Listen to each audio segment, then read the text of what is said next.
What if I told you that you've been playing Juju wrong this entire time? This video features the best tips and tricks to help you play the talented toy maker Juju. Alright, so to start off this guy, let's go and talk about her main attack, Elemental Energy. Juju lobs a voodoo toy that explodes in a small radius. Her attack gets a different buff based on the environment she is standing on. You can increase her attack damage by 20% on the ground, increase her attack range in bushes, or slow down damage enemies for 4 seconds when standing over water.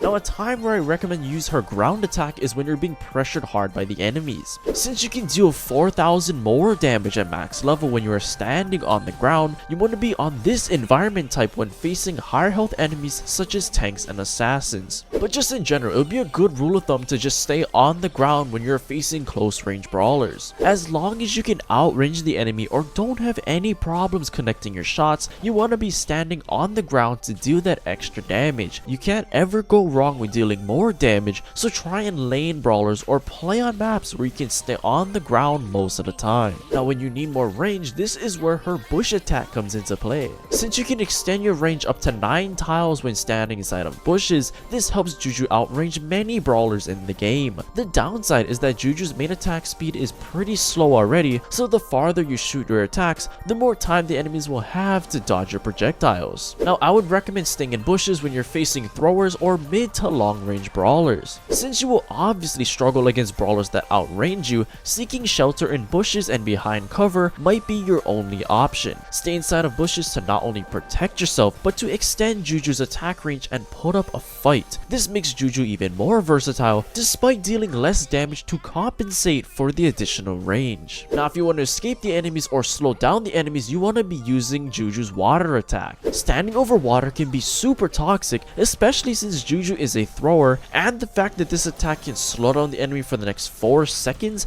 I mean, that's insanely good. If you can hold down lane, mid, or a choke point by standing on water, then just go for it. Now, a nasty combination you need to be doing with Juju is using your water attack and then using your ground attack. Since you can slow down the enemy whenever you are standing on water, you can slow down the enemy for the next couple seconds and then walk back onto the ground to increase your attack's damage. It will be harder for the enemies to escape your attack range since they'll be slowed down, and it'll be easier to hit your projectiles for that juicy increased damage. Now, just like every other thrower in the game, you need to be standing behind cover as much as you can. Clearly, with Juju's slow projectile speeds and low health, she needs to be hiding behind cover whenever she can to make it as difficult as possible for the enemies to take her down. Even more so if there are no bushes nearby and you are completely outranged, you need cover to stay alive that much more. Now, to counter Juju's main attacks, I'd recommend pressuring Juju hard when she's standing inside of bushes. Since Juju won't slow you down nor deal more damage when inside of bushes,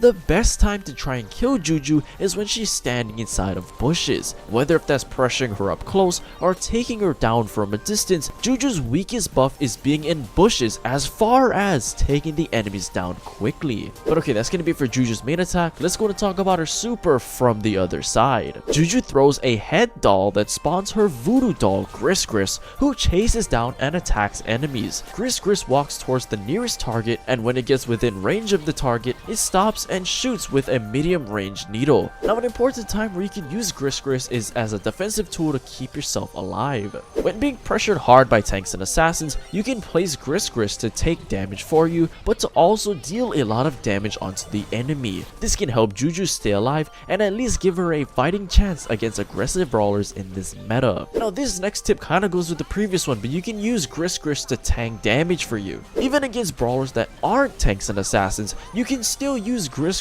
to tank damage for you. If being sniped from a distance or struggling at the mid range, you can use Gris to take the beating for you just in case you are low and need time to run away. Now, an amateur mistake I see with a lot of new Juju players is that they just use their super immediately and they're not using it strategically. Don't be throwing down your super when you are far away from the enemies. They can easily destroy him before he gets within range, and this would make Gris completely useless. Now, another reason why you need to be using Gris as much as you guys can is to waste the enemy's ammo. Even if Gris gets popped down, you can use him to distract the enemies and get them to blow through all their ammo. Once the enemies do, you and your teammates can target them and get the enemy down. This is just another thing that makes Juju extremely annoying to deal with. Now since Gris is just like every other spawnable in the game, you can use him to scout bushes for you. Even though Gris moves pretty slowly, you can still utilize his ability to scout bushes just like any other spawnable in the game. This is useful especially since Juju is a thrower and you don't want to risk getting murdered by a bush camping Shelly or an 8-year-old Edgar main. Now what's pretty awesome as well is you can throw Gris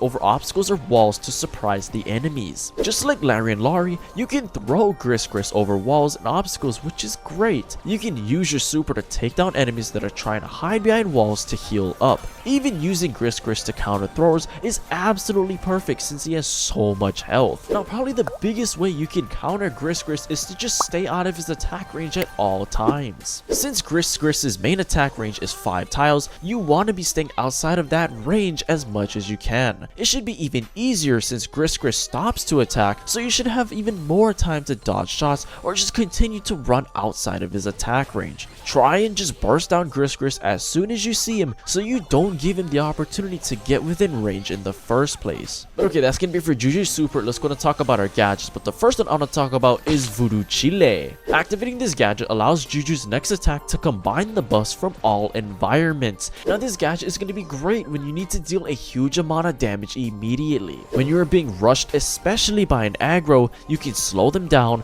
deal the extra damage, and well, even though you don't need the additional range, it can definitely still be useful just in case you change your mind. Just being able to combine more damage with a slow is completely broken. Now using this gadget against aggros is good, but even using this gadget against brawlers that outrange you is even better, since you can actually make use of the extended attack range along with the slow and increased damage. That is insanely strong. As long as you can connect with your attack and take advantage when it does connect, you're going to be extremely tough to deal with. Now obviously the downside with this gadget is that it's a very high risk high reward, meaning if you miss it you're basically screwed. Obviously this gadget will only work if you can connect, right? So you need to really try your best to hit the enemy since you only have so many gadgets to use throughout the game. That's why using this gadget against aggros is probably the best since the distance between you and the enemy is much shorter. Now in order to counter this gadget, try and bait it out of Juju and get her to waste it completely. The reason I say this is because once you get hit by this gadget, you're kinda cooked. At least if you can try and bait it out or keep your distance so you have time to dodge it, that would be your best shot at countering it. But okay, that's gonna be for Juju's first gadget. Let's go to talk about her second gadget, Elementalist. Juju gains a buff for 3 seconds based on the current environment she is standing on. When she's on the ground, she gains a shield that reduces all damage she takes by 50%. In bushes, she turns invisible, allowing her to either retreat or ambush an enemy, or when she's over water, her movement speed is increased by 100 points. Now without a doubt, this is definitely the better gadget you need to be running with Juju. You can basically choose what buff you want to have depending on the environment you are standing on. This makes Juju extremely versatile as she can utilize the temporary buff to either make a play or survive depending on her situation. And I'd recommend using this gadget on the ground when, you guessed it, when you're being pressured by aggro brawlers. Getting the additional shield, it can help Juju stay alive longer and give her time to deal more damage or run away so her teammates can help her. What's crazy is that it can reduce all damage taken by 50%. Like, that's pretty damn good for a gadget, you can't lie. Now I'd recommend using this gadget in bushes when you want to reposition yourself on the map. You can kind of treat this like Kit's cardboard box gadget or a very short Leon super. Being able to go invisible and move around the map can be good to either escape danger or set yourself up in a better position to maintain control. And last but certainly not least, I would recommend using this gadget over water when you want that increased movement speed buff. The speed buff is actually insanely strong and can help Juju go aggro to push the enemies back or to run away in a hurry so she can survive. If you can stand over water,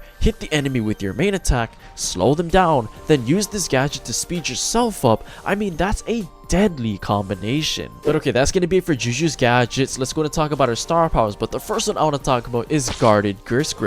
When spawned, Gris instantly gains a shield that initially blocks the next 2160 damage dealt to him. The shield decays for 108 health every half a second, so the damage it can block decreases over time. If an attack deals more damage than the shield's current health, the shield disappears and the super loses health by the remaining damage. Now this star power is gonna be great if you can constantly instantly throw Gris into the enemy's faces. Since this star power will increase Gris's health to 9360 at max level, this will make him even more beefy. Whether you use it defensively or aggressively, this can force the enemies to waste more ammo and increase the chances of Gris connecting with his attacks. Now yes, the problem with this star power is that the shield is going to be decaying over time. If you place Gris far away from the enemies, for example, his shield will decay over 100 health every half a second, and by the time Gris reaches the enemy, the shield might be completely gone by then. So that is why I highly recommend throwing Gris super close to the enemies. Now in order to counter this star power, it's kind of like the same role with countering Juju super in general. Even though Gris has the additional 2k shield, he can still be easy to take down. If you are running high damage output brawlers like Colt, it shouldn't be a problem at all. However, brawlers like Brawl will really struggle trying to take down Gris without taking any damage, so just know your matchups. But okay, that's Juju's first star power. Let's go to talk about our second star power, Numbing Needles. Enemies hit by Juju's super attacks will be slowed down for the next second. Now this is 100% the better star power you need to be using with Juju. Being able to slow down the enemy when Gris connects with his attack is so broken. Even if the enemy gets hit once, Gris will probably be able to continue hitting the enemy and make it harder for the target to escape his range. Now yes, this star power is pretty self-explanatory. It's very simple to understand, but it's so incredibly strong. I've said this before in my other videos, but anytime you have an ability where you can slow down or stun the enemies inside of Brawl Stars, it is always going to be really good. The fact that Juju has multiple ways to slow down the enemies within her kit is just going to add on to the list of why she's so annoying to face. But okay, the recommended build I suggest you guys use with Juju is running the Elementalist gadget, the Numbing Needle star power. The first gear I'm going to recommend is going to be the damage gear. She can definitely benefit from dealing more damage unless you're standing on the ground. She can deal 2k, but even then she can always benefit with dealing more damage. And then finally, you need to be using the shield gear. Juju only has like 6,000 health at max level, which is not a lot, so she's gonna need that additional health so she can stay alive. Well, anyway guys, if you guys enjoyed that brawler guide, I highly recommend you just go check out this video right here.